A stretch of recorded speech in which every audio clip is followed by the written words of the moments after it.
One India ಕನ್ನಡಕ್ಕೆ ಸ್ವಾಗತ. ನಾನು ಶ್ರುತಿ ಪಾಟೀಲ್. ನೀವು ಭವಿಷ್ಯನ ನಂಬ್ತೀರಾ? ಪ್ರತಿದಿನ ನಿಮ್ಮ ಭವಿಷ್ಯದಲ್ಲಿ ಏನಾಗುತ್ತೆ ತಿಳ್ಕೊಳ್ಳೋ ಕುತೂಹಲ ನಿಮ್ಗಿದ್ಯಾ? ಹಾಗಿದ್ರೆ ಇವತ್ತು ನಿಮ್ಮ ಭವಿಷ್ಯ ಹೇಗಿದೆ ಅಂತ ನಾವು ಹೇಳ್ಬಿಡ್ತೀವಿ, ಕೇಳಿ. ಇನ್ನು ನಿಮ್ಮ ನಿತ್ಯ ಭವಿಷ್ಯವನ್ನ ಚಂದ್ರನ ಚಲನೆಯ ಆಧಾರದ ಮೇಲೆ ಕಂಡುಹಿಡಿಯಲಾಗ್ತಿದೆ.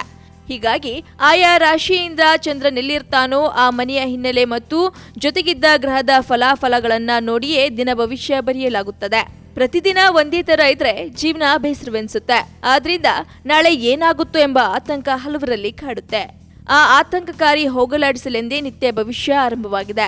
ಆದ್ರಿಂದ ಇನ್ಮೇಲೆ ಆಯಾ ರಾಶಿಯವರು ನಿತ್ಯ ಭವಿಷ್ಯದಿಂದ ನಿಮ್ಮ ದಿನದ ಯೋಜನೆಗಳನ್ನ ಹಾಕೊಳ್ಬಹುದು. ಹಾಗಿದ್ರೆ ನಿಮ್ಮ ಭವಿಷ್ಯ ಹೇಗಿದೆ ಅಂತ ಇವತ್ತು ನಾವು ಹೇಳ್ತೀವಿ, ಕೇಳಿ.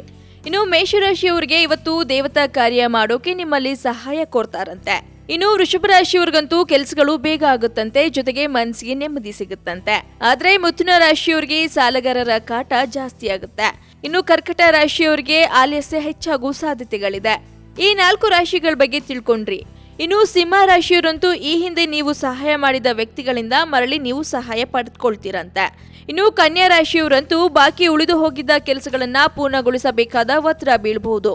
ಜೊತೆಗೆ ತುಲಾ ರಾಶಿಯವರು ಇಂದು ಪ್ರಯತ್ನಿಸಿದರೆ ಸ್ವಲ್ಪ ಧನಲಾಭ ಸಿಗುತ್ತಂತೆ. ಇನ್ನು ವೃಶ್ಚಿಕ ರಾಶಿಯವರು ನಿಮ್ಮ ಕರ್ತವ್ಯ ಕೆಲಸಗಳತ್ತ ನಿಮ್ಮ ಗಮನ ಹೆಚ್ಚಾಗುತ್ತಂತೆ. ಇನ್ನು ಧನು ರಾಶಿಯವರು ಇವತ್ತು ಗಾಡಿ ಓಡಿಸಬೇಕಾದ್ರೆ ಸ್ವಲ್ಪ ಎಚ್ಚರವಾಗಿರಬೇಕು ಅಂತ ಹೇಳುತ್ತೆ.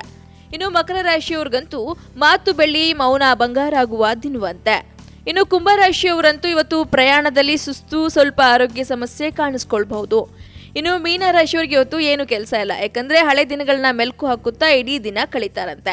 ಸೊ ಇವತ್ತು ನಿಮ್ಮ ರಾಶಿ ಭವಿಷ್ಯ ಹೇಗಿದೆ ಅಂತ ತಿಳ್ಕೊಂಡ್ರಿ. ಸೊ ನಾಳೆ ನಿಮ್ಮ ಭವಿಷ್ಯ ಹೇಗಿರುತ್ತೆ, ಏನೆಲ್ಲ ಮಾಡ್ತೀರಾ, ಏನೆಲ್ಲ ಅನಾಹುತಗಳಾಗುತ್ತೆ, ಯಾರಿಗೆ ಲಾಭ ನಷ್ಟ ಇದೆ ಅನ್ನೋದನ್ನ ತಿಳ್ಕೊಳ್ಳೋ ಕುತೂಹಲ ನಿಮ್ಗಿದ್ರೆ ತಪ್ಪದೇ ಸಬ್ಸ್ಕ್ರೈಬ್ ಮಾಡಿ one India Kannada YouTube channel. ಹಾಗೆ ಈ ವಿಡಿಯೋ ನಿಮ್ಗೆ ಇಷ್ಟವಾದಲ್ಲಿ ಲೈಕ್ ಮಾಡಿ, ಶೇರ್ ಮಾಡಿ.